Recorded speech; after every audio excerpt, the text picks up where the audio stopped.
In the sweltering, flour-dusted depths of Victorian Birmingham's bakehouses, every loaf of bread was a battle against death itself. Bakers toiled through 18-hour shifts in toxic air, their lives burning out by age 42 to fuel Britain's industrial hunger. How did they survive making the very bread that kept a nation alive? Victorian bakers cooked up death with every loaf. They worked in sweltering underground caverns, breathing coal dust and flour for 18-hour shifts, and still had to walk for miles delivering bread afterward. The average baker died at 42 years old. And yet, without them, Victorian Britain's industrial revolution would have collapsed from hunger. It makes you wonder, how did anyone survive making the very thing that kept everyone else alive? Okay, tonight it's Victorian bakeries in the 1870s. But before we go anywhere, get cozy. Like actually cozy. Pillows good. Blanket situation handled. Perfect. Trust me on this one. So, congratulations. You just woke up in a Victorian bakehouse in Birmingham, 1875. It's 11 o'clock at night, and your day is just beginning. The tiny underground room is lit by a single flickering gas lamp casting long shadows across walls stained black with decades of coal soot. The air feels thick enough to chew, a mix of damp heat and flour dust that coats your lungs with every breath. Not like the clean air flowing through your bedroom right now. Your back aches from sleeping on a thin sack of flour thrown over wooden boards. Your makeshift bed for the 2-hour nap you manage between shifts. Your mouth tastes of yesterday's coal dust. Your eyes sting, and your hands are cracked and bleeding from handling scorching hot trays and harsh lye soap. Welcome to the life of a Victorian journeyman baker, a job considered more deadly than working in the mines. The foreman, a burly man with forearms like Christmas hams, is already shouting orders as 3 other bleary-eyed men stumble into the bakehouse. Swift, Foster, get that bloody oven lit. Harpet, start the sponge. New boy, haul those sacks. He points at you with a finger missing its top joint. Lost of bread peeled years ago. 20 stone of flour tonight. The factories need double for morning shift. 20 stone. That's 280 pounds of flour you'll be kneading by hand before dawn. For a moment, you consider running, but where would you go? In 1875, losing your position means starvation or the workhouse. Neither option is appealing. So instead, you shuffle toward the corner where massive burlap sacks of flour are stacked against the wall. Bloody hell, it's freezing in here, mutters a skinny young man with hollow cheeks as he struggles to light the coal-fired oven. Just wait, replies the older baker beside him. In an hour you'll be sweating like a sinner in church. He's not wrong. Victorian bakehouses were cruel masterpieces of thermal torture. Freezing cold when you arrived, but soon transformed into sweltering chambers that routinely reached over 100 degrees Fahrenheit.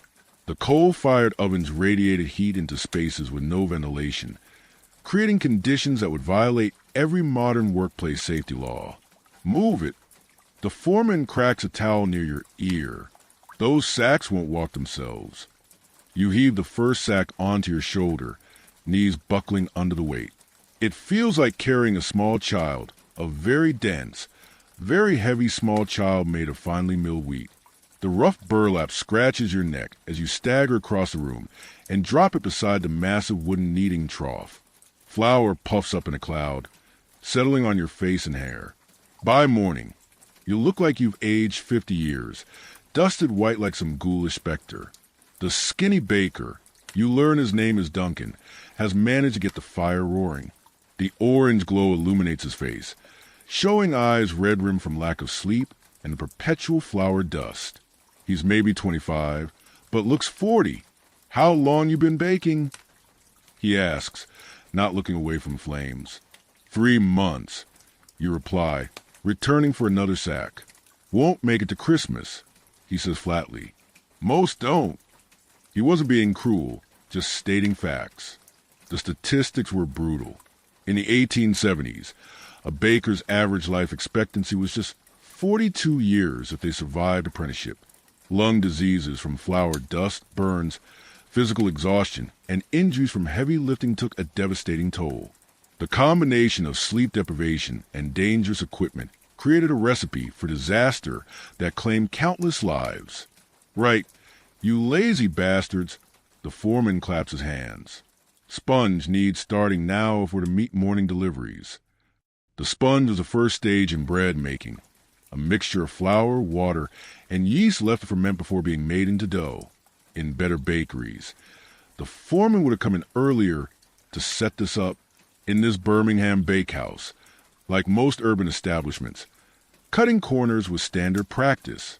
Harpet, a bearded man with powerful shoulders, dumps yeast into a smaller trough, then adds water and a portion of flour. American flour tonight, he grunts, shipped in from the bloody colonies. Makes for a stronger dough, but hell on the arms. By the 1870s, British bakeries were increasingly reliant on imported American wheat. Cheaper and with higher gluten content, it produced stretchier dough, good for bread, punishing to mix by hand. American wheat fields and British railways had combined to transform baking from a local craft to an industrial process. Not that the technology had reached most bakehouses yet. The coal fire's heat begins to permeate the room as you finish hauling the last of the flour sacks. Already sweat trickles down your spine, soaking the rough cotton shirt. There's no rest, though. Immediately, you're set to sifting flour, pushing it through wire mesh to remove debris. In the flickering light, you occasionally spot weevils, small stones, or unidentifiable dark specks that you quietly flick away. What's that you're pitching? The foreman appears suddenly at your shoulder. Just some bugs. You stammer. He laughs. A harsh barking sound. Bugs? Boy, that's just extra protein. During the cotton famine, we'd have killed for weevils. Adds flavor. This was an exaggeration. Food purity was a foreign concept in many Victorian bakeries. When profit margins were razor thin and competition brutal, nothing went to waste. The notion that customers might object to insects in their bread was seen as laughably squeamish. As the night deepens, the real work begins. The sponge is fermented, bubbling with yeast activity, and now it's time to mix the main dough. This is when you discover what true physical labor means. The four of you gather around a massive wooden trough, a vessel that looks like a giant coffin as Harpet pours in sponge. Then comes the rest of the flour, more water, and salt. Get in there and mix, orders the foreman. Literally. In many Victorian bakeries, including this one, bakers used their bare feet to mix dough when quantities were large. You and Duncan kick off your boots, roll up your trousers, and climb into the trough. The cool, sticky dough squishes between your toes as you begin walking through it, pushing and turning the mass. It's oddly satisfying at first, like stomping in mud puddles as a child. 20 minutes later, satisfaction has given way to exhaustion. Your calves burn with the effort of moving through the increasingly stiff dough. Sweat pours down your face, dripping into the mixture below. No one comments on this. Baker's sweat in bread was so common that Victorian food writer Eliza Acton specifically mentioned the tolerance of perspiration that inevitably ended up in each loaf. Enough, calls the foreman eventually. Get on the bench for kneading. This is when the real punishment begins. The dough, now a cohesive mass weighing over 300 pounds, must be pulled from the trough and divided for hand kneading. Each baker takes a portion weighing about 50 pounds, heaving it onto flour wooden benches along the wall. Kneading dough is an art. It's also, when done on this scale, brutally physical work. You push with your palms, fold the dough, turn it, and repeat thousands of times. Your shoulders scream in protest. Blisters form, then pop on your palms. The dough sticks to your hands, pulling at your skin with each movement. Put your back into it, lad, shouts the foreman. That gluten won't develop itself. The science of gluten development wasn't fully understood in the 1870s, but bakers knew that proper kneading created better bread. They just didn't have machines to do the work. Instead, human muscle power transformed flour and water into the elastic dough that would eventually become crusty loaves. After an hour of kneading, your arms feel like overcooked pudding. Every muscle trembles with fatigue. But there's no rest. The clock is ticking toward morning deliveries. The dough is divided again, this time into 4-pound lumps that will become standard loaves. "Shape them quick," barks the foreman. First batch needs to be in the oven in 10 minutes. This is where skill matters more than strength. Your fingers, despite their fatigue, must form each lump into a tight ball, creating surface tension that will help the bread rise properly. It's delicate work done at breakneck speed. Any loaf shaped poorly will bake into a misshapen mess and come out of your wages. By 2 a.m., the bakehouse has reached its full infernal potential. The temperature hovers around 95 degrees Fahrenheit. The air is a thick soup of flour dust, coal smoke, and sweat. Every breath feels like drinking hot soup. Your shirt is plastered to your back, completely soaked through. Duncan, working beside you, suddenly sways on his feet. Before anyone can react, he crumples to the floor like a puppet with cut strings. "Not again," sighs Harpet, barely looking up from his shaping. "Drag him to the corner," orders the foreman. "Splash some water on him.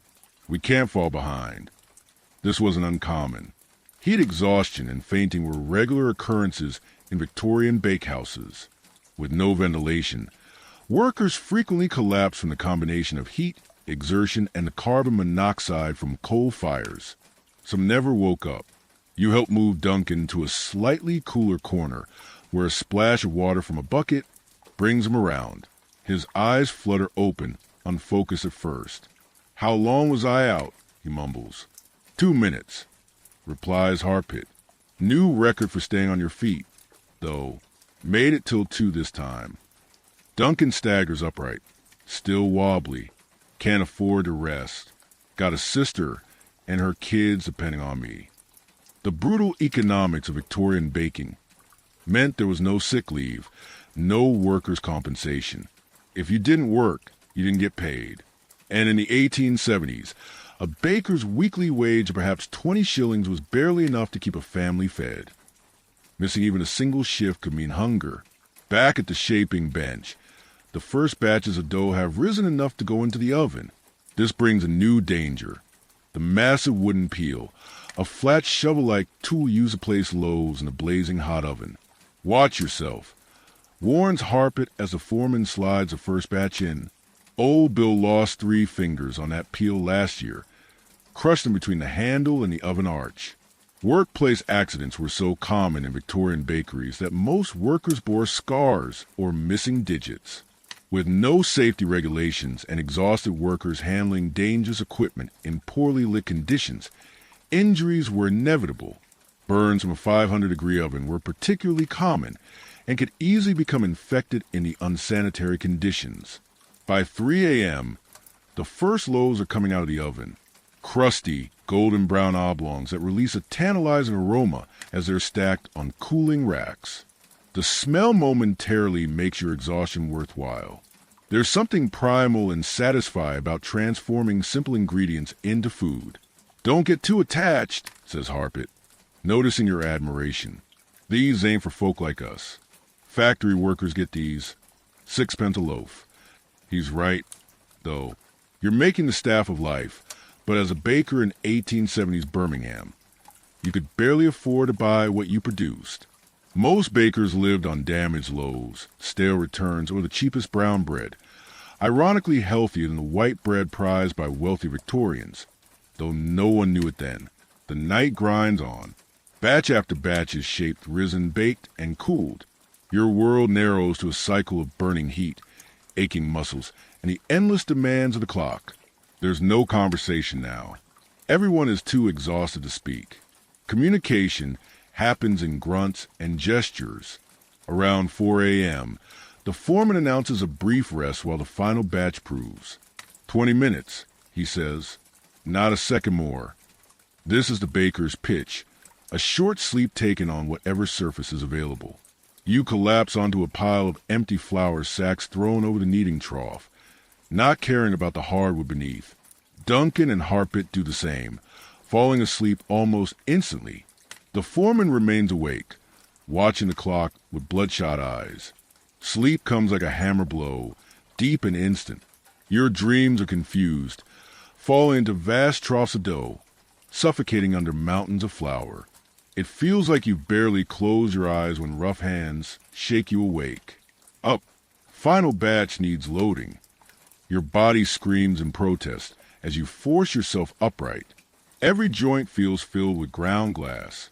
Your hands are swollen, blistered in places, cracked and bleeding in others. But there's no time for self-pity. The rhythm of the bakehouse waits for no one. The eastern sky is beginning to lighten as the final loaves come out of the oven. But the workday is far from over. Now comes the delivery, loading baskets, carts, and wagons with fresh bread to be distributed throughout the city before breakfast. New boy takes the factory route today. Announces the foreman. 30 loaves, Soho Works. They start at 6 sharp. Be late and we lose the contract. Your heart sinks. The Soho Works is nearly 3 miles away, and you'll be carrying a basket weighing almost 100 pounds. After a night of labor that would break most modern workers, you now face an urban hike with a crushing load. Better get moving, says Harpett sympathetically. Factory route's the worst. Take Bridge Street. Less chance of street Arabs nicking a loaf. Street Arabs was Victorian slang for homeless children who would sometimes steal food from delivery boys. You couldn't really blame them. Hunger was a constant companion for many in industrial Birmingham, but a stolen loaf would come out of your already meager wages. As you load your delivery basket, Duncan appears beside you, face gray with exhaustion, but eyes surprisingly kind. Here, he says quietly, slipping a small loaf into your pocket for the road. You'll need it. This small act of kindness, sharing food in a world of scarcity, was how many Victorian workers survived despite brutal competition. Bakers often formed tight bonds, looking out for each other in a system designed to grind them down. Outside, the pre-dawn air feels shockingly cool after the inferno of the bakehouse. Your sweat-soaked clothes instantly chill you to the bone, but the heavy basket on your back will soon have you overheating again. The streets are not yet fully awake. A few early workers, night soil men finishing their rounds, the occasional police constable eyeing you suspiciously. This was the baker's twilight world, working while others slept, delivering the day's bread as the city slowly stirred to life. As you trudge toward the factory district, the weight of the basket already making your shoulders burn, you reflect on the brutal irony of your situation. Without you and thousands like you, Victorian Britain would starve. The Industrial Revolution with its factories and mines ran on the energy provided by bread. Yet those who made this essential food were among the most abused workers in the empire, broken by exhaustion, disease, and poverty. The average baker in 1875 would be dead before age 45, having spent a life in underground rooms breathing flour dust and coal smoke. The rising sun catches on factory chimneys ahead as you adjust your heavy load. Another day in Victorian Birmingham begins for you. It's already halfway done. Tonight you'll do it all again, and the next night and next. Such was the life of a Victorian baker, making the food that fed a nation one exhausting loaf at a time. As the sun breaks over the horizon, painting the smoke-stained buildings in golden light, you find yourself wondering how long you'll survive in this profession that devours its own. The statistics aren't encouraging. But then again, someone has to beat the odds. Maybe it will be you. Or maybe, like so many others, you'll become just another casualty of the Victorian bakehouse, forgotten by history. Your life spent feeding others until it burned away like flour in a too-hot oven. The factory whistle at Soho Works pierces the morning air, calling workers to their stations.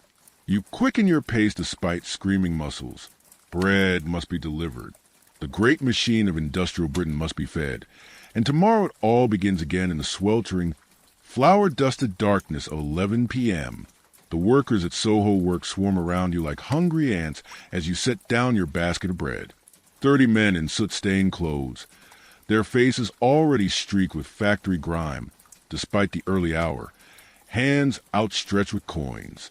These are the lucky ones, Factory workers with steady wages, enough to afford a fresh loaf each day. "Back up, you animals!" shouts the factory foreman, a whip-thin man with magnificent mustache. "Form a bloody queue, or none of you eats." They shuffle into a ragged line, eyeing the bread with naked hunger. The average factory worker in 1870s Birmingham burned through thousands of calories daily, working 12-hour shifts at punishing physical labor. Bread wasn't just food. It was fuel, the coal that kept human machines running. "For pence," you say to the first man, holding out a crusty loaf. He drops the coins into your palm without a word, snatches the bread, and immediately tears off a chunk with his teeth. By the time he walks away, half the loaf is gone. One by one, they pay and take their bread. Some wrap it carefully in cloth, saving it for later. Others devour on the spot, cramming huge mouthfuls between cracked lips. The bond between these men and bread is primal. Nothing fancy, no delicate appreciation of crust or crumb, just desperate need. "You're new," says a factory foreman as the last worker shuffles away. "Where's old Pete?" You shrug. "Don't know any Pete. Just started this week." The foreman grunts. Figured. Pete had been delivering here 3 years. Didn't show up Monday. Probably dead. Baker's lung finally got him. He says this casually, like commenting on the weather. "You don't look strong enough to last half as long." With your empty basket, you begin the long walk back to the bakery. Your legs feel like they're filled with lead, muscles trembling with each step. The city is fully awake now. Streets crowded with carts, horses, and people. The smoke from 1,000 chimneys blots out the morning sun, casting a perpetual twilight over the industrial districts. Welcome to the workshop of the world. Grimy, loud, and relentless. By the time you reach the bakehouse, it's nearly 9 in the morning. Your 10-hour shift should be over. But as you descend the steps into the basement bakery, you know better than to expect relief. Sure enough, the foreman meets you at the door, face glistening with sweat, eyes bloodshot from a night's labor. "Good. You're back. We've got a special order. 50 fancy rolls for the tea shop on Chester Street. Get to it." Your heart sinks. No rest, no sleep, just more dough, more heat, more pain. "But I've been up since. Did I ask for your bloody life story?" The foreman snaps. 50 rolls now, or find yourself another position. This was the reality for journeyman bakers. Shifts that stretched to 16, 18, even 20 hours when demand was high. Labor laws that protected factory workers simply didn't apply to bakeries. There was always another desperate man willing to take your place if you complained. Back at the bench, you find Harpett still working, his dark beard now white with flour dust. He looks up briefly as you take your place beside him. "Factory route went all right then?" he asks, hands never stopping as he shapes small pieces of dough into perfect rounds. "Yeah, sold every loaf." "Good. Always worry about new lads on that route. Had a boy last year got robbed at knife point. Lost every penny and had to pay it back. Took him months." As you begin working the dough for rolls, your hands scream in protest. The blisters from a night's work have hardened into painful calluses. Your fingers feel swollen to twice their normal size, but there's a rhythm to the work that becomes almost meditative. Fold, press, turn, repeat. Your mind detaches from your body, floating above the pain. "Master wants to see you," calls the foreman after you've shaped about 20 rolls. "Office. Now." The master baker, owner of this establishment, rarely appeared in the bakehouse itself. He occupied a small office above ground, where flour dust didn't settle on his fine waistcoat. You wipe your hands on your apron and climb the stairs, wondering what you've done wrong. The office is shockingly different from the hellish bakery below. Clean, relatively cool, with actual daylight filtering through a small window.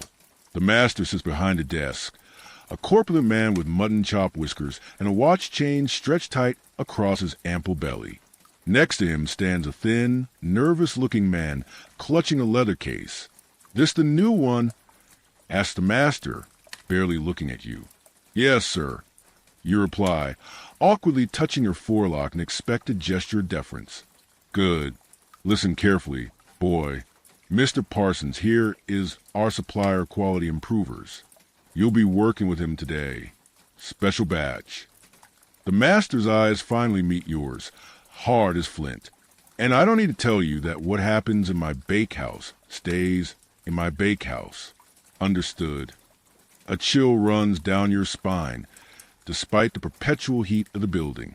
You've heard rumors about quality improvers, the adulterants that less scrupulous bakers added to their bread, but you never expected to be directly involved. Yes, sir, you mutter, because what choice do you have? Excellent. Mr. Parsons will instruct you. Remember, tight lips mean continued employment. Back in the bakehouse, Mr. Parsons opens his leather case on a corner table, revealing several paper packages and small bottles. The foreman clears everyone else out, sending them on deliveries or to clean the storage room. Soon it's just you, Parsons, in the omnipresent heat of the ovens. You ever worked with improvers before, boy? Asked Parsons, his voice unexpectedly refined for such a shabby-looking man. No, sir. Well, it's simple enough. Bread's too expensive to make honestly these days. Competition, you understand? Every baker in Birmingham trying to undercut the others. He opens one of the paper packages, revealing a fine white powder. This here's alum, aluminum potassium sulfate. Makes the bread nice and white. Helps it hold more water, too. More water means less flour needed per loaf. Less flour means more profit. He says this matter-of-factly, as if discussing the weather rather than the systematic adulteration of the city's food supply. You watch in queasy fascination as he measures out portions with a small brass scale. This one here, he continues, opening another package, is chalk, calcium carbonate. Bulks up the flour, makes it weigh more. Bread sold by weight. So isn't that cheating the customers, you ask, immediately regretting the question. Parsons laughs, a dry sound like rustling paper. Cheating? Boy, this is business. Everyone does it. Some use bone meal, clay, even ground beans. Alum and chalk are positively gentlemanly by comparison. The casualness with which he discusses food fraud is chilling. But he's not wrong. By the 1870s, bread adulteration was widespread. Economic pressures forced bakers to cut corners, and with no effective food safety laws, the practice flourished in the shadows. Right, says Parsons, having measured his powders. We've got a half-sack batch to prepare. Regular flour, but we'll enhance it with these. Makes it go further, look better. The master saves money. Customers get bread they can afford. Everyone wins. Except, of course, for the people eating chalk and alum with their daily bread. By the 1870s, some doctors were beginning to connect London's epidemic of rickets and digestive ailments with adulterated food. But such concerns rarely reach Birmingham's bakeries. Mixing the adulterants in the flour is unsettlingly easy. The white powders blend seamlessly, indistinguishable from the flour itself. As you knead the special batch, the dough feels slightly different, grittier, less elastic. But once baked, you doubt anyone could tell the difference by sight alone. The real trick, Parsons explains as you work, is getting the ratios right. Too much alum and people taste it. Metallic, you know. Too much chalk and the texture's off. But just the right amount. He pinches his fingers together in a chef's kiss. Perfection, or close enough for Birmingham taste anyway. The adulterated dough goes into the oven alongside regular loaves. While it bakes, Parsons packs up his case, leaving behind carefully labeled jars of his improvers for future use. You did well, he says, snapping the case shut, not squeamish like some lads. The master will be pleased. You'll go far in this trade if your lungs hold out. That is, he chuckles at his own dark humor and departs, leaving you alone with your complicity. When the adulterated loaves emerge in the oven, they look surprisingly good, perhaps even whiter and more attractive than the honest bread from earlier. They're set aside for a different delivery route, one serving the poorest neighborhoods where customers care more about price than quality. 2 pence a loaf for these, says the foreman when he returns. Half the flour, same weight, lower price. Everybody's happy. Except your conscience, which nags despite your exhaustion. But in the hierarchy of Victorian bakery needs, morality ranks far below survival, with wages of perhaps 20 shillings a week and rent for even the meanest lodgings taking half that. Principles were an unaffordable luxury for most journeyman bakers. As noon approaches, a new crisis erupts. Duncan, who had gone on a delivery route after his earlier fainting spell, staggers back into the bakehouse, blood streaming from a gash on his forehead. "Street Arabs," he gasps, collapsing onto a flour sack. 5 of them took the whole basket. 14 loaves to the boarding house on Mill Street. The foreman curses colorfully. "That's coming out of your wages, you useless sack of guts. That's 7 shillings lost." "They had knives," protests Duncan weakly. "What was I supposed to do?" "Fight back. Die defending the master's property, if you have to." The foreman's face has turned an alarming shade of purple. Instead, you come crawling back with nothing but excuses. This wasn't unusual. Bread theft was common in Victorian cities, where hunger drove desperate acts. Delivery boys were frequent targets, especially in poorer districts. Some bakeries hired bullier men for dangerous routes, but most simply docked the wages of unfortunate victims like Duncan. "He needs a doctor," you say, looking at the blood still pulsing from Duncan's wound. The foreman laughs harshly. "Doctor, for a scratch? Back to work, both of you. We've got the afternoon batch to start." So begins the day's shift. Technically your second shift, though your body has long since stopped distinguishing between work periods. There's a different rhythm now. Instead of the massive batches of standard loaves made overnight, daytime baking focuses on smaller specialty items. Rolls, buns, and fancy breads from middle-class tea tables. Despite your fatigue, you find this work slightly less punishing. The dough batches are smaller, the precision required offering a different kind of challenge. You're shaping delicate dinner rolls when the bakehouse door creaks open, admitting a shaft of actual daylight and a small, soot-smudged boy of perhaps 8 years. "Message to the master," he pipes, holding out a grimy piece of paper. The foreman snatches it, reads quickly, and frowns. "They want 30 bath buns by 3 o'clock. New order from the tea room on Corporation Street." Bath buns, sweet fruited breads topped with sugar nibs, were popular afternoon treats for Birmingham's growing middle class. They were also time-consuming to make, requiring ingredients not yet prepared. "We haven't started a sweet dough," protests Harpit. "There's no currant soaked, no sugar nibs." "Then you better get moving," barks the foreman. "And you," he jabs a finger at the messenger boy. "Wait for a reply." The boy nods, then lets his curious gaze wander around the bakehouse. His eyes widen at the sight of the massive ovens, the troughs of dough, the exhausted men working in clouds of flour dust. "You want to be a baker when you grow up, lad?" asks Duncan, noticing the boy's fascination. The child shakes his head vehemently. "No, sir.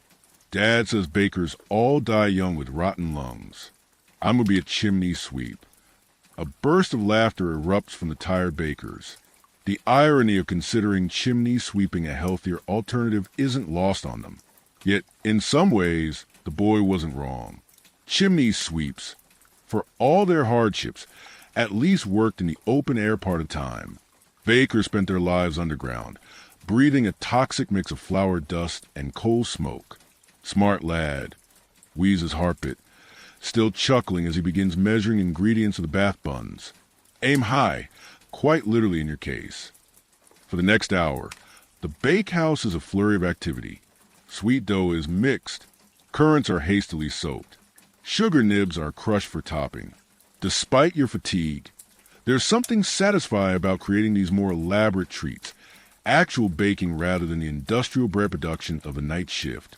The messenger boy watches it all with wide eyes until foreman shoos him away with a hastily scrawled note confirming the order, as the door closes behind him, shutting out the brief reminder that a world exists beyond these flour-dusted walls. You realize you've been awake and working for over 14 hours now. The human body isn't designed for such punishment. Your vision occasionally blurs, your hands moving on autopilot through familiar motions. Mistakes become inevitable. A tray of rolls left too long in the oven emerges charred beyond salvation. That's 6 pence off your wages, snaps the foreman. Pay attention, damn you. But attention is a luxury when exhaustion saturates every cell. Victorian bakers operated in a perpetual state of sleep deprivation that modern medicine would classify as torture.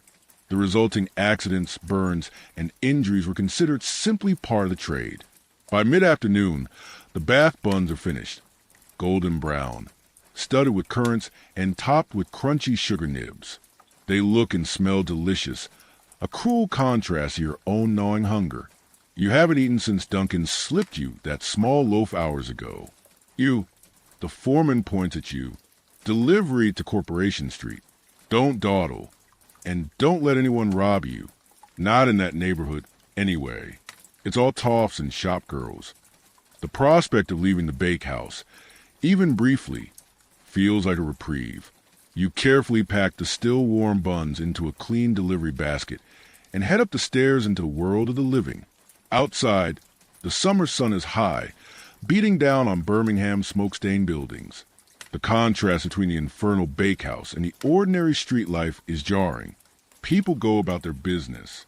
Shop doors stand open. A street vendor sells flowers from a colorful cart.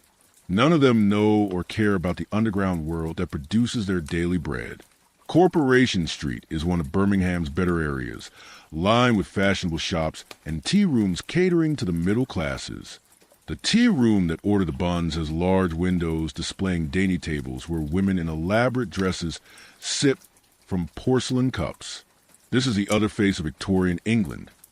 Not the desperate factory workers who devour bread to fuel their labor, but the comfortable classes who enjoy baked goods as pleasant accompaniment to social rituals. The manager who receives your delivery is a thin man with waxed mustaches and a perpetually disappointed expression of someone who considers himself better than his station. "These are late," he sniffs, inspecting the buns. "We specified 3 o'clock. It's nearly 1:30. Sorry, sir. Extra order. Had to make them fresh." He makes a dismissive noise. "I suppose they'll have to do, though. They look rather plain. Jenkins over on New Street does a much finer bath bun, glazed with apricot, very continental." You stand impassively, too tired to defend your work or explain the brutal conditions under which it was produced. The gulf between those who make and those who consume seems unbridgeable. This man, with his clean hands and iron collar, can never understand what went into buns he casually criticizes. After receiving payment and no tip, despite the special order, you begin to walk back to the bakehouse. Your feet drag on the cobblestones, each step an effort of will. The basket feels 10 times heavier empty than it did full. A church clock strikes for as you pass, its sonorous tones reminding you that normal people will soon finish their workday. But not you, not any baker in industrial Birmingham. Your shift, already stretching beyond human endurance, will continue until the night's baking begins again at 11. As you descend the steps back into the underground bakehouse, the familiar wall of heat and flour dust embraces you like a toxic lover. Duncan and Harpet are still at their stations, faces gray with fatigue, movements mechanical. The foreman prowls between them, sharp-eyed despite his own exhaustion. "Payment," he demands, hand outstretched. You surrender the coins from the tea room, which disappear instantly into his pocket. You don't ask how much of this will actually reach the master, or whether any portion might find its way to the workers who created the goods. The answer is obvious. "Right," he says, already moving on. "Clear those benches. We got the evening bread to start. 50 household loaves and 30 workers' loaves." Your heart sinks. No rest, no break. Just more dough, more heat, more pain. This is what it meant to be a baker in Victorian England. Not the romantic image of artisanal craft, but an endless grind that consumed bodies and lives.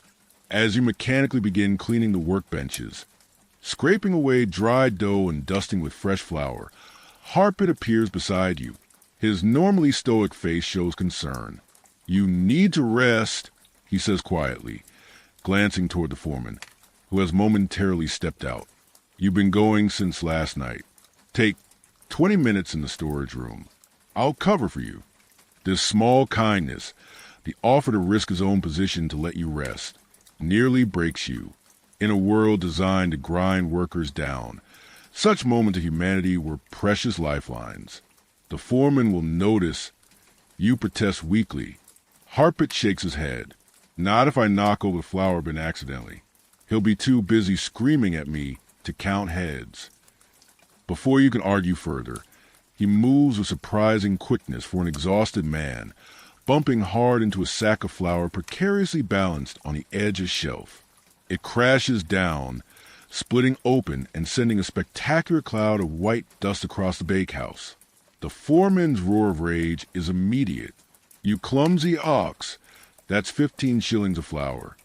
In the chaos that follows, you slip unnoticed into the small storage room where additional supplies are kept. Among sacks of flour and boxes of yeast, you find a relatively clean corner and sink down, your back against a cool stone wall. The relief of simply not standing is indescribable. Your eyelids feel weighted with lead, your limbs distant and disconnected. Sleep ambushes you between one breath and the next, pulling you under like a riptide. Dreams of drowning in flour consume you until rough hands shake you awake. Your 20 minutes have stretched to nearly an hour, and the foreman's face looms over you, mottled with rage. "Sleeping on my time," he hisses, yanking you upright. That's a day's wages gone. Your protests die unspoken as he drags you back to the main bakehouse. The evening work is well underway, with Duncan and Harpet kneading massive batches of dough. They avoid eye contact as the foreman shoves you toward an empty bench. "Since you've had your beauty sleep," he snarls, "you can handle the fancy bread yourself. Tea shop on Colmore Row wants 30 French rolls and a dozen Vienna loaves by morning. Recipes there." He jabs a flour-dusted finger toward a scrap of paper. "Mess it up and you're finished here." The task is both punishment and test. Fancy breads required skill and precision, usually reserved for more experienced bakers. Assigning them to you, exhausted and junior, is setting you up for failure. Harpet catches your eye when the foreman turns away, mouthing sorry. His distraction hadn't worked as planned. Instead of saving you trouble, he's landed you in deeper water. The recipe for French rolls is deceptively simple. Flour, water, salt, yeast, milk, and butter. But the technique demands finesse, gentle handling to develop the gluten without toughening the crumb, precise shaping to create the characteristic split top. Vienna loaves are even trickier, requiring a special preparation called the Vienna process that uses beer yeast instead of baker's yeast for a distinctive flavor. Your hands shake as you gather ingredients. The butter, a luxury in most bread recipes, has softened in the bakehouse heat, slipping greasily through your fingers as you measure it. The milk comes from a questionable jug that's been sitting for hours, already taking on a slightly sour smell in the constant warmth. "Don't waste that butter," snaps the foreman, watching your every move. "Costs more than you do." He wasn't exaggerating. In the 1870s, butter was an expensive commodity, particularly in urban areas. Using it in bread meant targeting wealthier customers who could pay premium prices. The fancy bread market was where bakeries made their real profits, charging 3 or 4 times what they could for standard loaves. You mix the enriched dough carefully, aware of the foreman's scrutiny. The addition of butter and milk transforms both the texture and the workability. It's softer, silkier under your hands, but also stickier and more prone to tearing. Every fold, in turn, requires a lighter touch than the brutal kneading of standard dough. As you work, a young boy enters a bakehouse, no older than 12, but with the weathered face of someone much older. His clothes are ragged, his thin arms mottled with burns and scars. "New apprentice," grunts the foreman by way of introduction. "Show him what to do, Duncan." Victorian bakeries operated on a strict hierarchy. At the bottom were apprentices, usually boys from poor families, bound by contract to serve for years in exchange for learning the trade. Their conditions were often worse than adult workers, their treatment harsher. Duncan gestures the boy over, showing him how to stack wood for the oven. The child moves with the weary caution of someone used to blows, flinching when Duncan raises a hand to point. "What's your name, lad?" asks Harpet kindly. "Tommy, sir." His voice is barely audible over the bakehouse noise. "Not sir, just Harpet. We're all covered in the same flour here." You watch this interaction while shaping your French rolls, forming the dough into small ovals before making the distinctive central split with a floured finger. There's something heartbreaking about seeing a child enter this punishing trade, knowing what lies ahead for him. The burning lungs, the exhausted muscles, the life expectancy shortened with every sack of flour heaved. But apprenticeship was how the system perpetuated itself. Every master baker had once been an apprentice. Every journeyman had suffered through those early years. The shared misery created a bond, a fraternity of flour and fire that sustained men through unbearable conditions. Tommy is immediately put to work hauling coal for the ovens. His small frame struggled with weights that would challenge an adult. When he stumbles, spilling precious fuel, the foreman cuffs him hard across the ear. "Clumsy brat, pick up every piece." The boy doesn't cry, a telling sign that such treatment isn't new to him. Instead, he silently gathers the scattered coal, face impassive. By tomorrow, his hands will be blistered and raw. By next week, they'll have calluses to match the older bakers. By next year, if he survives, his lungs will have begun their slow deterioration. Your fancy dough has risen enough for shaping. The Vienna loaves require special attention. Formed into oblong shapes with pointed ends, then slashed with a razor in distinctive patterns before baking. The resulting bread would have a crackling crust and a tender interior, commanding top prices in the tea shops and hotels of Birmingham. As you work, a commotion erupts at the bakehouse entrance. A well-dressed woman appears at the top of the stairs, her face pinched with distaste as she surveys the subterranean workspace.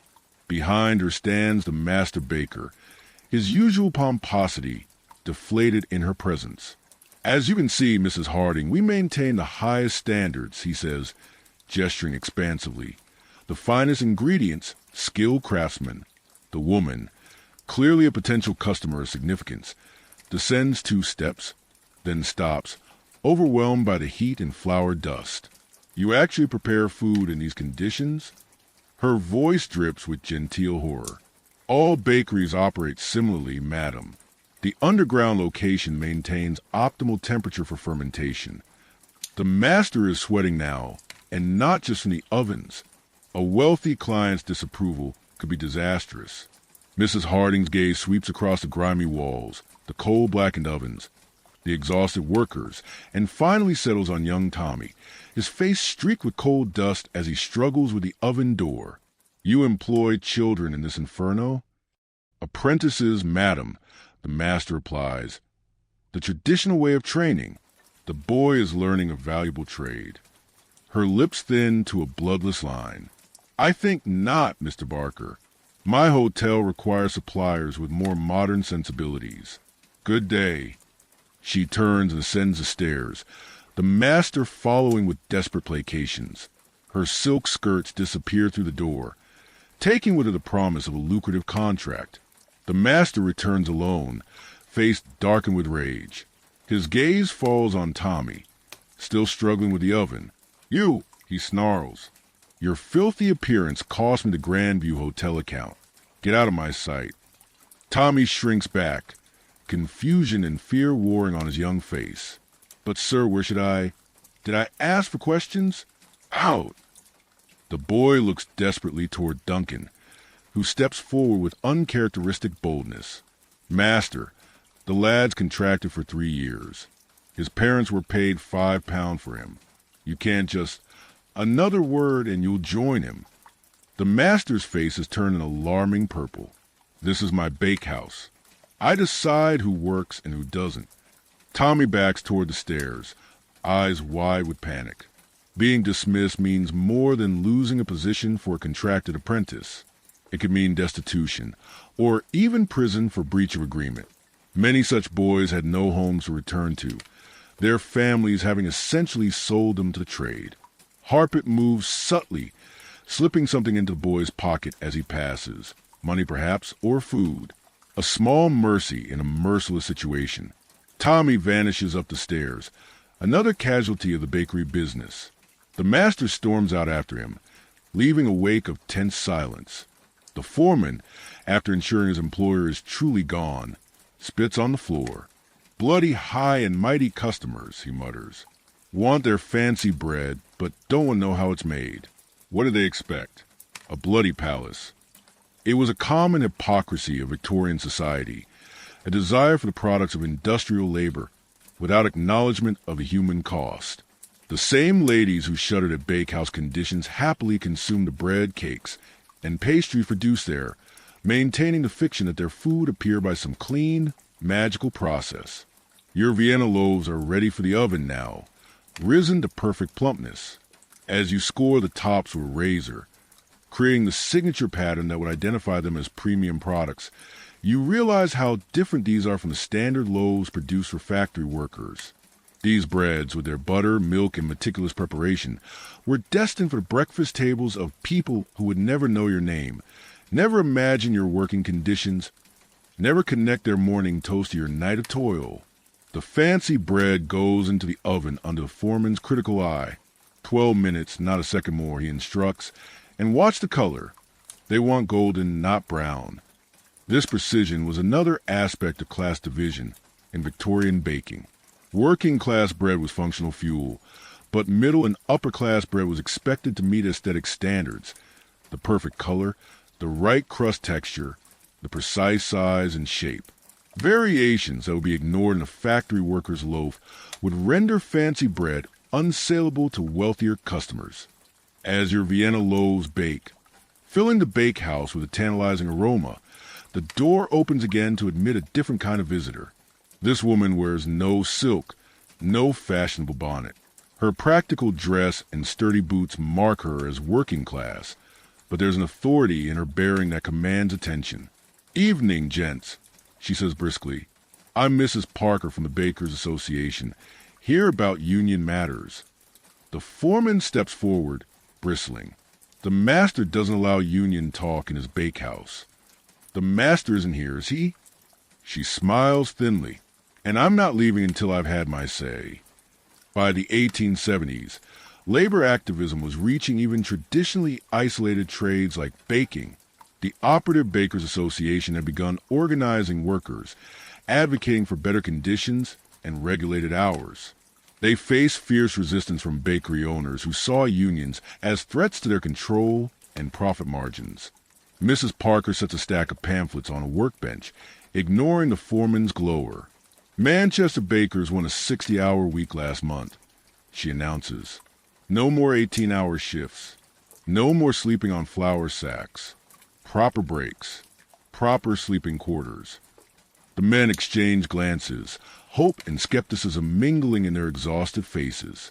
The idea of limited hours seems as fantastical as a fairy tale in this underground world of endless labor. "The master would never agree," mutters Duncan. "He'd replace us all first." "That's why you need to stand together," Mrs. Parker replies firmly. "Every bakery, every man. They can't replace all of you. Bread must be made, and they know it." The foreman edges toward the stairs, clearly contemplating fetching the master, but conflicted. He too suffers under the brutal hours, the dangerous conditions. He too has seen friends die young from baker's lung or exhaustion. "Take a pamphlet," urges Mrs. Parker. "Read it when you can. Meeting Sunday at the Bull's Head, 3 o'clock. Bring your fellows." She nods toward the oven. "Your fancy bread's burning, by the way." You lunge to the oven, yanking open the door to rescue the Vienna loaves. They're darker than ideal, but not ruined. A close save. When you turn back, Mrs. Parker is already heading up the stairs, having planted her seeds of discontent in fertile ground. The foreman retrieved the pamphlets, but instead of discarding them as expected, silently slips one into his pocket before hiding the rest in a flour bin. His small act of rebellion speaks volumes about the changing times. Even those who enforced the system were beginning to question it. Your rescue Vienna loaves are cooling on racks, their burnished crusts crackling as they contract. Despite the slight overbaking, they look impressive.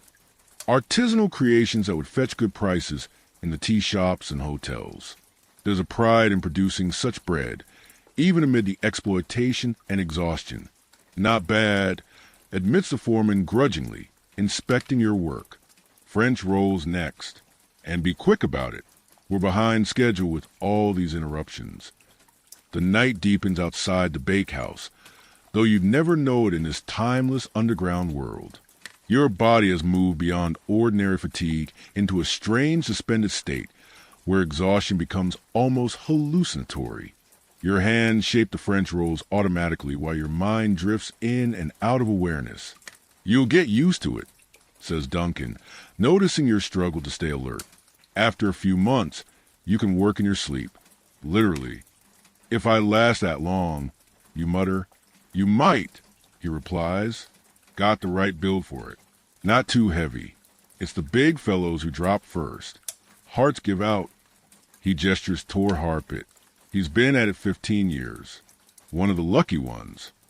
Harpit looks up at the mention, his dark eyes sunken in a flour-dusted face. Lucky? My lungs rattle like a broken accordion. Can't walk upstairs without stopping to breathe. Call that lucky? You're alive, replies Duncan simply. Most who started with you aren't. This grim calculation, measuring success by mere survival, was a reality for Victorian bakers. In an industry with such high mortality, reaching 4-0 was an achievement. Reaching 50 was nearly miraculous. As the French rolls take shape under your tired hands, the bakehouse door opens once more. This time it's a woman in her 30s, plain-faced and practical, carrying a covered basket. Evening, gentlemen, she calls cheerfully. Brought your midnight meal. The atmosphere in the bakehouse transforms instantly. Backs straighten, faces brighten. Even the foreman manages something approaching a smile. Mrs. Watson, he says with unusual warmth. Right on time as always. Mrs. Watson, apparently a familiar and welcome visitor, sets her basket on a clean corner of a workbench and begins unpacking. A large pot of tea, thick sandwiches wrapped in cloth, and slices of pie in a tin. Beef and onion tonight, she announces, and plum pie from yesterday's fruit. This, you learn as the men gather eagerly around the food, is a baker's wife, though not necessarily married to a baker. These women made small businesses of feeding bakehouse workers, preparing hearty meals that they delivered during the night shifts. For a few pence per week, deducted directly from wages, they provided the sustenance that kept men going through punishing hours. The food is simple but nourishing. Thick slices of beef between chunks of bread, well seasoned with mustard and onions. The tea is strong enough to stand a spoon in, sweetened heavily with sugar for men working 16-hour shifts. Such meals were essential fuel. Tommy's all right, Mrs. Watson says quietly as she pours tea. I've taken him in for now. My Jim was a baker's boy, too, before the consumption got him. Know what they go through. This casual mention of her dead son, presumably lost to tuberculosis, a common killer of bakery workers, is delivered without drama. Death was a constant companion in Victorian working-class life, particularly in trades like baking. Children were especially vulnerable, their developing lungs no match for years of flour dust and coal smoke. The master won't take him back, warns a foreman between bites of sandwich. Mrs. Watson shrugs. Other bakeries in Birmingham, or I'll train him up for cooking. Boy needs a trade one way or another. This practical approach to tragedy was typical of working-class Victorian women who couldn't afford the luxury of extended grief. Life continued. Bread needed baking, and orphan apprentices needed new positions. The machinery of industrial Birmingham ground on, indifferent to individual suffering. You eat your sandwich gratefully, the first proper food you've had in nearly 24 hours of continuous work. The simple meal feels like a feast, restoring some small measure of energy to your depleted body. The brief respite from labor, perhaps 15 minutes total, is equally precious. All too soon, Mrs. Watson packs up her empty containers. Same time tomorrow, gentlemen. Mind the ovens. With a cheerful wave, she departs, leaving behind a lingering scent of onions and tea to compete with the omnipresent smell of baking bread. Back to it, orders the foreman, any momentary softening erased from his manner. Those fancy breads won't bake themselves. As you return to your station, Harpet appears at your elbow, speaking in a low voice meant only for you. Union meeting Sunday. You should come. Things are changing in the trade. Slowly, but changing. Manchester bakers got their 60-hour week. Liverpool's fighting for morning start times instead of midnight. Could happen here, too. The idea seems almost too hopeful to contemplate. A world where bakers worked reasonable hours, where men didn't die at 40 with flour-choked lungs. Could such a future actually exist? The master would never allow it, you whisper back, echoing Duncan's earlier doubt. Harpet's smile is tired but genuine. Masters don't have a choice when all the journeymen stand together. Bread must be made, and only we know how to make it. This simple truth, that despite their exploitation, bakers held real power through their specialized knowledge, was a foundation of the growing labor movement. Bread was non-negotiable, the essential fuel of industrial Britain. Without bakers, the factories would literally grind to a halt as workers weakened from hunger. Your French rolls have risen perfectly, small pillows of dough ready for the oven. As you slide them onto the peel for baking, you find yourself contemplating Harpet's words. The union meeting, the possibility of change, the idea that this brutal existence is inevitable. Seeds of hope taking root alongside the exhaustion. The rolls go into the oven's blazing heat. Another batch of fancy bread destined for middle-class breakfast tables. Outside, Birmingham sleeps, unaware of the underground world that feeds it. But perhaps that world is finally stirring towards something resembling justice. One loaf, one baker, one union meeting at a time. Dawn creeps into Birmingham with reluctant fingers, gray light filtering through a perpetual veil of coal smoke. Your fancy breads, the French rolls and Vienna loaves, have emerged from the oven, golden and fragrant, cooling on racks while the day's regular bread continues to bake. Your body has moved beyond exhaustion into a strange twilight state, where time blurs and reality seems slightly bent around the edges. Delivery time, announces a foreman, tossing you a coarse canvas bag. Fancy bread route today. Colmore Road tea shops, then the hotels on New Street. Your heart sinks. After nearly 24 hours of continuous labor, you're now expected to haul bread across Birmingham, navigating morning crowds and discriminating customers. But refusal isn't an option.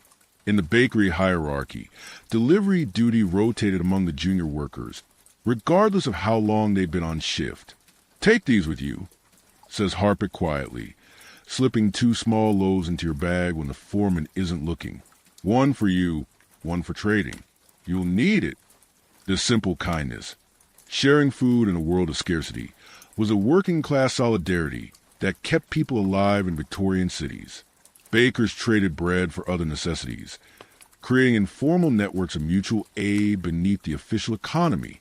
Outside, Birmingham is stirring to life. Factory whistles pierce the dawn, summoning workers to their stations. Street vendors push carts into position, arranging wares for the day's trade. A milk cart rattles past, the hollow clank of bottles marking its progress down cobbled streets. The weight of your delivery, nearly 40 pounds of premium bread, already makes your shoulders burn as you navigate toward Colmore Row, home to Birmingham's more refined establishments. The contrast between the hellish bakehouse and these elegant tea shops is stark, worlds rather than mere blocks apart. Your first stop is Peterson's Tea Room, a genteel establishment catering to ladies who lunch and businessmen seeking morning refreshment. The manager, a thin, supercilious man with waxed mustaches, inspects each loaf with insulting thoroughness before accepting delivery. These are rather dark, he sniffs, examining a Vienna loaf. Our customers prefer a lighter crust. You bite back a retort about how that same customer would faint dead away if they saw the conditions in which their precious bread was made. Instead, you maintain the expected civility, eyes downcast. Sorry, sir. Shall I tell the master baker? I suppose they'll have to do for today. He waves a dismissive hand. But mind you, Jenkins on Church Street provides a much superior product. We may transfer our custom there if quality doesn't improve. This casual threat of switching to a competitor was a sword that hung constantly over bakery workers' heads. In 1870s Birmingham, bakeries operated on razor-thin margins, competing fiercely for commercial counts. Losing a major customer could mean reduced hours or dismiss workers. With the delivery accepted, if grudgingly, you continue your route. The morning air, though fouled by industrial smoke, feels gloriously cool after the inferno of the bakehouse. Your lungs expand gratefully, temporarily free from the choking fog of flour dust. The streets grow increasingly crowded as you progress. Factory workers hurry past, carrying their own bread wrapped in cloth, usually the cheapest second sold at reduced prices the previous evening. Street vendors call their wares hot pies, penny a pie, fresh herrings straight from the sea, matches, best quality matches. Victorian Birmingham was a cacophony of commerce, a perpetual marketplace where anything could be purchased from a cart or stall. Food vendors were especially numerous, serving a population that often lacked cooking facilities in their cramped lodgings. At the Grand Hotel on New Street, you make your largest delivery, 20 Vienna loaves for their breakfast service. The hotel kitchen is a revelation after the primitive bakehouse, clean, well-lit, with actual ventilation and gleaming copper equipment. The chef, a Frenchman with an impressive mustache, accepts your delivery with professional courtesy. "Zay bread. It is acceptable," he declares after breaking open a loaf to inspect a crumb. "Tell your master Z quality has improved." This faint praise feels like a triumph after Peterson's condescension. You nod gratefully, turn to leave when the chef adds, "Wait, you look dead on your feet, boy." Before you can respond, he barks an order to a kitchen assistant, who returns with a mug of coffee and a plate holding a small portion of eggs and bacon. The rich aroma makes your stomach clench with sudden, desperate hunger. "Eat," commands the chef. "Cannot have delivery boys fainting in my kitchen. Bad for reputation." This unexpected kindness from a stranger, no less, nearly undoes you. You devour the food standing up, the first hot meal you've had in days. The coffee, strong and sweet, sends a rush of energy through your depleted system. "Thank you, sir." You manage between bites. The chef shrugs. "Was baker's boy myself in Paris. Know how it is." He glances at your reddened, cracked hands. Use lanolin at night. Helps with the burning. With your deliveries to the upscale establishments completed, you still have a bag of standard loaves to distribute to smaller shops and boarding houses.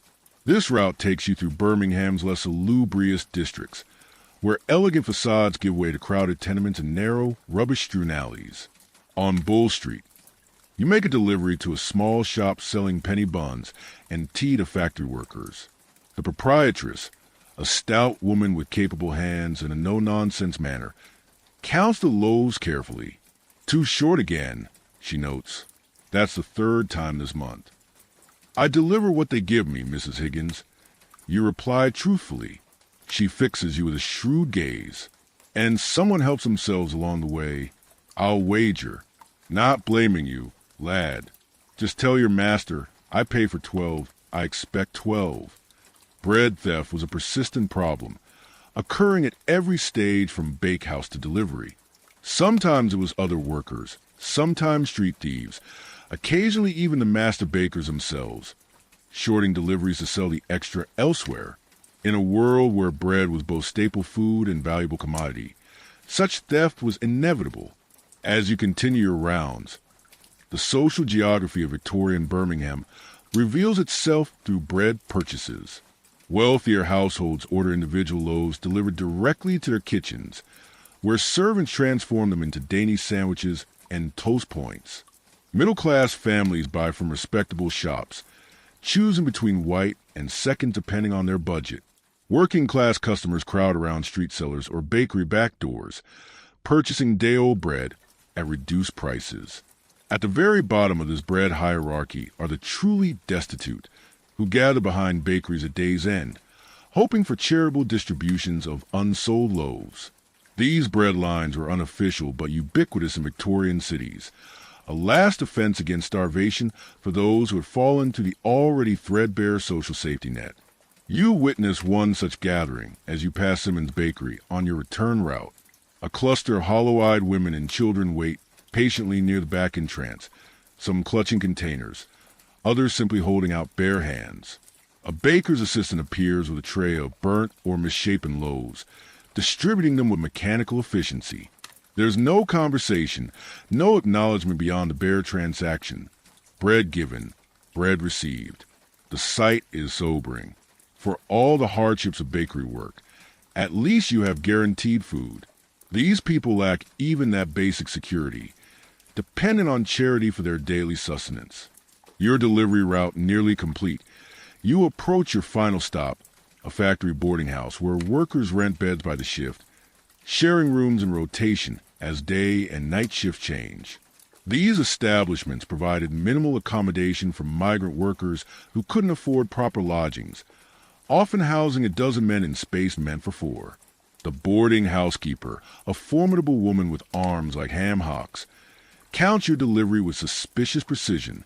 Right number today, she declares, not like last week's short measure. Different delivery boy last week. You explain. Humph, likely story. You're all thieving bastards, as far as I'm concerned. Despite her harsh words, she passes you a penny tip, a rare occurrence on delivery route. Get yourself something hot to drink. Look half dead. This gruff kindness from unexpected quarters was a feature of working-class Victorian life. Beneath the brutal economics and harsh conditions, networks of mutual support kept people going. A penny tip here, a cup of tea there, small mercies in an unmerciful world. With your deliveries finished, you begin the long walk back to the bakehouse. Your legs ache with each step, joints grinding like rusty hinges. The morning has advanced toward noon. The streets now crowded with shoppers, merchants, and the ever-present flow of industrial workers moving between factories. Near the market square, you encounter a scene typical of Victorian urban life. A hot bread seller with a mobile cart, surrounded by customers. These vendors purchase bread directly from bakeries, then sold it still warm on street corners, adding a small markup for convenience. They were both competition and customers for established bakeries, occupying an ambiguous middle ground in the bread economy. The seller, an older man with a face like weathered leather, balances his trade with practiced skill, slicing loaves and making change without missing a beat. His patter flows continuously. Hot bread, fresh from the oven, warm your hands and fill your belly. Penny a slice, a penny for the crust. You pause to watch, professional curiosity momentarily overcoming your exhaustion. The bread looks decent, likely from Wilson's Bakery on the high street, known for their reliable, if unspectacular, loaves. The customers are mostly laborers grabbing a quick meal between jobs, or factory workers on their brief dinner break. You there, baker boy, the vendor has noticed your delivery bag. How's trade at your place? Still using that American flour? The casual question carries deeper implications. Bakers knew each other's business intimately, which suppliers they used, which corners they cut, which adulterants they favored. It was both professional network and intelligence gathering, essential in the cutthroat competition of Victorian bread making. Good enough, you reply noncommittally. American flour makes a stronger loaf. The vendor nods sagely. When it's not cut with bean flour. Old Barker's been known to stretch his supplies, hasn't he? He winks conspiratorially. Not that anyone's innocent in this trade. We do what we must. This casual acknowledgement of adulteration was telling. By the 1870s, bread purity had become a relative concept rather than an absolute. Bakers didn't ask if their competitors adulterated, only how much and with what. The economic pressures of industrial baking had normalized practices that would horrify modern consumers. Continuing toward the bakehouse, you pass a street corner where a constable has detained a young boy, perhaps 10 years old, clutching half a loaf of bread. The child's face is streaked with tears and grime, his clothes ragged and several sizes too large. Caught him red-handed, the constable explains to a small crowd of onlookers. Snatched it from Gilmore's delivery cart. The penalty for such theft could be severe. Even a child might face imprisonment or transportation for stealing something as valuable as bread. Victorian justice showed little leniency for crimes of poverty, particularly when they threatened the sanctity of commerce. Without consciously deciding to intervene, you find yourself stepping forward. "He's mine," you call to the constable. "My brother." Send him to fetch bread, and he got confused about paying first. The constable looks skeptical, but the boy, quick-witted despite his distress, immediately plays along. "Sorry, Charlie. Didn't mean to cause trouble." "You'll vouch for him, then?" asked the constable, clearly relieved at the prospect of resolving the situation without paperwork. "Yes, sir. Won't happen again." You produce a penny from your meager store of tips for the bread. The constable releases the boy with a warning cuff to the ear. As soon as you're around the corner, the child gives you a gap-toothed grin. "Thanks, mister. Thought I was bound for the workhouse." "Sure. Be more careful next time," you advise, knowing futility of such warnings. In a world where hunger was constant and food expensive, theft was often a matter of survival rather than moral failing. The boy tilts his head, studying your flour-dusted appearance. "You really a baker at Barker's on Bridge Street? Hard work, that." He says this with the worldly wisdom of a child who has never known anything but hard work. "Me dad was a baker till his lungs gave out. Died when I was 6. This casual mention of parental death, delivered without self-pity or drama, was typical of Victorian street children. Mortality was so common among working-class parents that orphaned or abandoned children formed a significant underclass in most industrial cities. "What's your name?" you ask. "Billy. Some call me Billy Crumb on account of I'm always after bread." He grins again, displaying his missing teeth. Best thing for hungry bellies. You retrieve one of the small loaves Harpit gave you earlier. Try not to steal next time. Magistrates aren't always understanding. The boy accepts the bread with solemn gravity, tucking it inside his ragged jacket. "God bless you, mister. I'll remember this."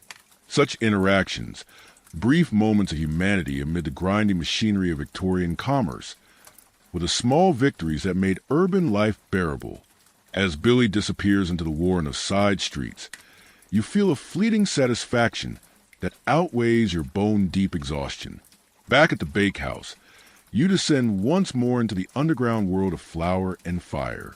The contrast between street and bakery, between open air, however smoky, and the stifling heat of the ovens, hits you like a physical blow. The day shift is in full swing with different workers now manning the benches. Your night crew, Duncan, Harpit, and the foreman, have presumably gone home for their brief rest before returning at 11 o'clock. New faces regard you with the vacant exhaustion typical of bakery workers, barely acknowledging your return. Delivery boy back. Calls someone. Master wants to see you. Your heart sinks. Summons to the master's office rarely boded well for junior workers. Had someone complained about the bread?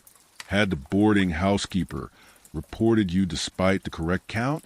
The master sits behind his desk as before, but now he's accompanied by a different visitor, a heavy-set man in expensive but flour-dusted clothes. Another baker, by the look of him, and a prosperous one.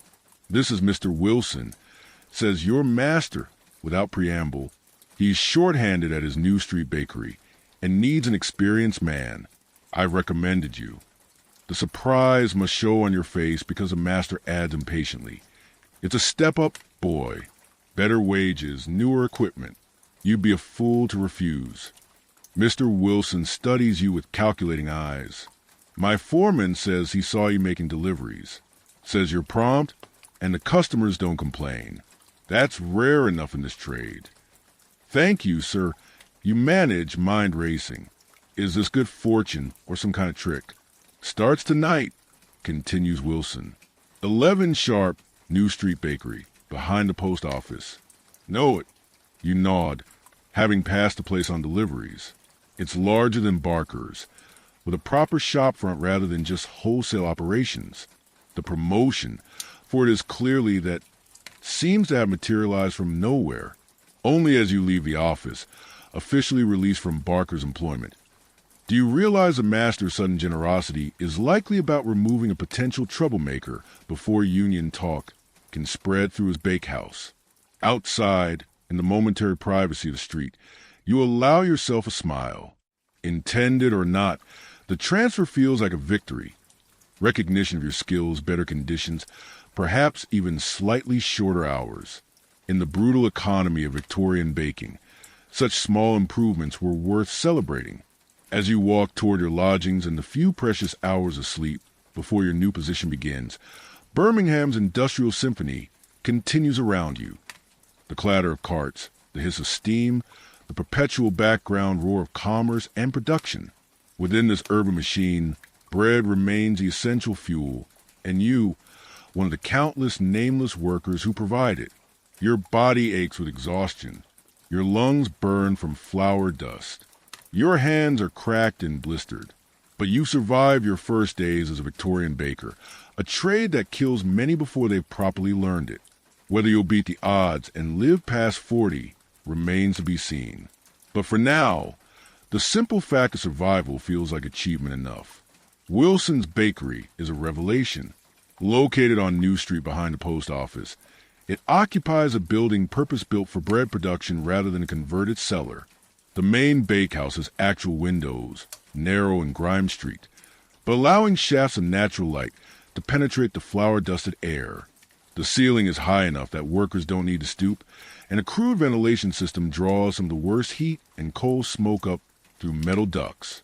Paradise, compared to Barker's hellhole, comments an older baker when he sees your wide-eyed assessment. Wilson's one of the progressive ones. Believes bakers might live past 40 if they can occasionally breathe. That's not to say conditions are good by any modern standard. The work remains brutally physical, the hours punishingly long, but the small improvements, light, air, slightly more space, feel like luxuries after your experience at Barker's underground sweatshop. Your new position is, as a second hand, one step up from the most junior workers, reflecting your demonstrated skill with fancy breads. The wage is 24 shillings weekly instead of 20, a significant increase in a trade where pennies often made the difference between adequacy and deprivation. The night shift begins as before 11, but Wilson's operation has a more organized system. The first sponge is already prepared by a day worker, saving the initial mixing step. Equipment is cleaner, ingredients better sorted, the workflow more efficient. Even the foreman, a gray-haired veteran named Phillips, seems less tyrannical than his counterpart at Barker's. New man, eh? He says, looking you over with professional assessment. Heard you've got a hand for Vienna bread. We do a lot of that here. Hotel contracts. The other workers introduce themselves with the laconic brevity of men who can conserve energy for the tasks ahead. There's Thomas, the first hand, a tall, cadaverous man with hollow cheeks and skeletal fingers. James and Peter, fellow second hands, both in their 20s, but already showing the characteristic stoop of career bakers. Young Arthur, the newest apprentice, barely 13 and wide-eyed with anxiety, on his first night shift. Most telling of the older men, or rather their scarcity. Among the dozen bakers working the night shift, only Foreman Phillips and one other man appear to be over 35. The brutal reality of bakers' life expectancy is written in this demographic void. The night's work begins with the usual routine of mixing, kneading, and shaping. The dough is familiar under your hands, but you quickly notice differences in Wilson's operation. The flour is more consistent, without the suspicious adulteration you experienced at Barker's. The recipes are standardized, with actual written instructions rather than haphazard oral directions. Wilson believes in quality, explains Thomas as you work side by side, says adulteration's a false economy. Customers taste the difference and take their business elsewhere. This philosophy, that honest bread could be good business, was still relatively rare in 1870s Birmingham, where price competition drove many bakeries to cut corners.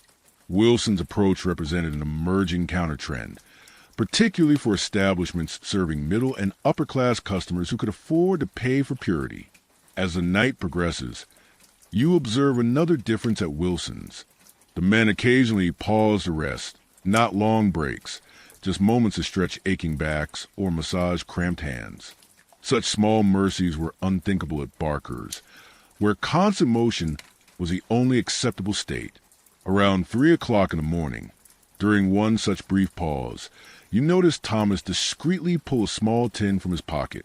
He extracts a pill, swallows it dry with the practiced motion of habit, then tucks the tin away before the foreman can notice. Lung medicine, he explains in a whisper, seeing your curious glance. Doctor says I've got the first stages of consumption. These pills help with the coughing fits. Tuberculosis, consumption in Victorian parlance, was endemic among bakery workers, their lungs weakened by years of flour dust and coal smoke. What's striking isn't Thomas's condition, but the fact he can afford a doctor's visit and medicine on a baker's wages. Wilson pays our medical society dues. Thomas continues, noting your surprise. 6 pence a week from our wages. 6 pence matched by him. Gives us access to the dispensary on Broad Street when we need it. This rudimentary health insurance, the friendly society or sick club model, was gaining traction in more progressive Victorian businesses. It represented an early recognition that workers' health had economic value, even if humanitarian concerns remained secondary. The bakehouse settles into its rhythm as the night deepens. The perpetual dance of mixing, rising, shaping, and baking that produced Birmingham's daily bread. Despite the improved conditions, the physical toll remains severe. Your arms burn with the effort of kneading. Your lower back throbs from hours of bending over workbenches. Your lungs strain against the omnipresent flour dust. Around 4 o'clock, young Arthur stumbles, nearly dropping a tray of shaped dough. Foreman Phillips steadies him with surprising gentleness. Sit down, lad. Catch your breath. The boy sinks onto a flour sack, face alarmingly pale beneath its dusting of white. Sorry, sir. Got dizzy for a moment. Happens to all of us first few weeks, Phillips replies. Body's not used to the work yet. What goes unspoken is the brutal truth. Many bodies never adapt. The physical demands of Victorian bakery work exceeded human capacity for sustainable labor, a reality reflected in the trade's appalling mortality statistics. Those who survived either possessed exceptional constitutions or learned to pace themselves through hard-won experience. Drink this, says Thomas, passing the boy a mug of water with something mixed in. Baker's Friend, bicarbonate and ginger, settles the stomach. Such home remedies circulated among trades where occupational illness was common, but medical care rare or unaffordable. Victorian workers developed extensive folk pharmacopoeias to address the specific ailments of their professions, from baker's lung to painter's colic to miner's black spit. As dawn approaches, the bakehouse fills with the rich aroma of fresh bread, the daily miracle that somehow justifies the night suffering. The first batches emerge golden from the ovens, cooling on racks, while the next round takes their place in perpetual cycle production. Wilson himself makes an appearance as the morning deliveries are prepared, a rare sight at this hour. Most master bakers delegated early supervision to foremen, appearing only after respectable business hours. Wilson, however, inspects the night's output with professional scrutiny, breaking open loaves to check the crumb, testing crust for proper crackling resistance.